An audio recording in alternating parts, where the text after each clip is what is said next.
Hey, this is Adam Quiney, and I'm in Gastown right now. And excuse me, I'm going to go over a distinction that it's kind of the other side of a distinction I brought into the world.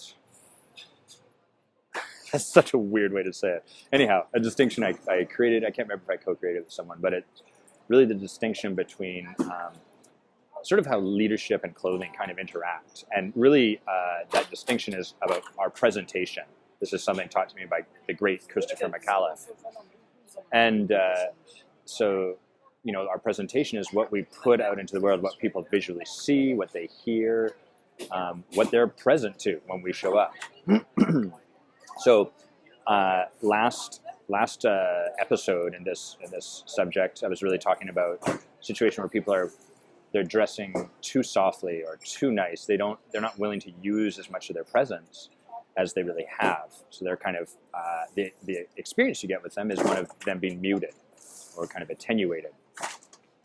So today we're going to look at the other side of that, where rather than be attenuated, people are actually overblown. And we could call this the Don Cherry effect for anyone that knows anything about hockey and perhaps Canadian culture.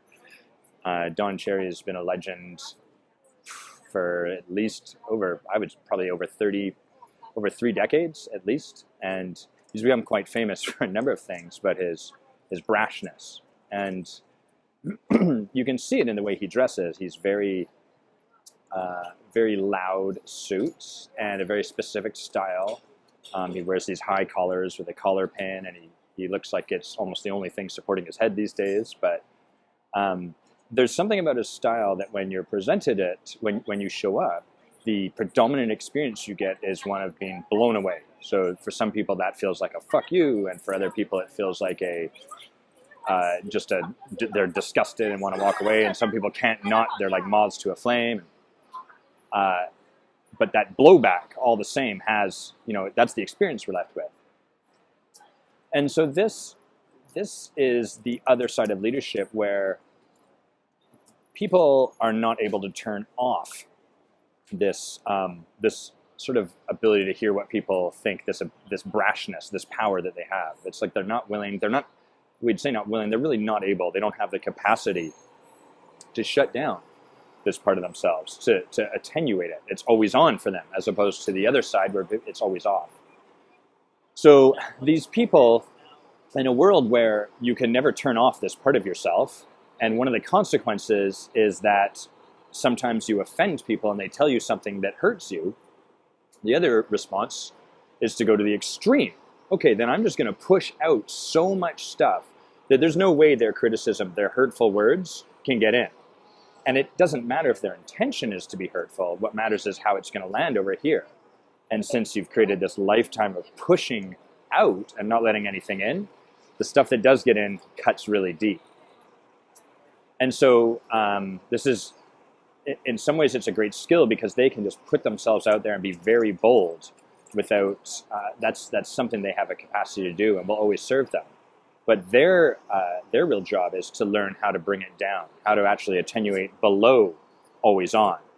So I guess you could sort of look at this as kind of an always on, always off kind of distinction, an all or nothing or a black or white. Ultimately, every distinction falls down to this or that. So in any event, Don Cherry effect, leaders that blow you away with their clothing. I'll say that now that we've broadened this up to the subject of presentation, we can see this effect in how people speak. Someone with the gift of presence, sometimes the way they speak has a big impact. I have a very resonant voice, and so that's a gift, but it's also a responsibility. I have to, or at least it can be a curse. I have to be careful that my voice doesn't become overbearing, or that it's, when I get nervous, I start to shotgun that. I start to bring the Don Cherry effect forward. And so you can see this in a whole variety of ways, and I guess what I would say is you can see this in a whole variety of different things people do. this being is underneath it, and then it manifests in how they do things throughout the world. So it can be their clothing, their content, the way they write. Maybe it's super long. The way they cook, over spicy, etc., etc. So that's the flip side. We could call it the Don Cherry effect. Not a bad thing. It's still a strength, except when it becomes the only thing you've got, and then it hinders you. It becomes a crutch.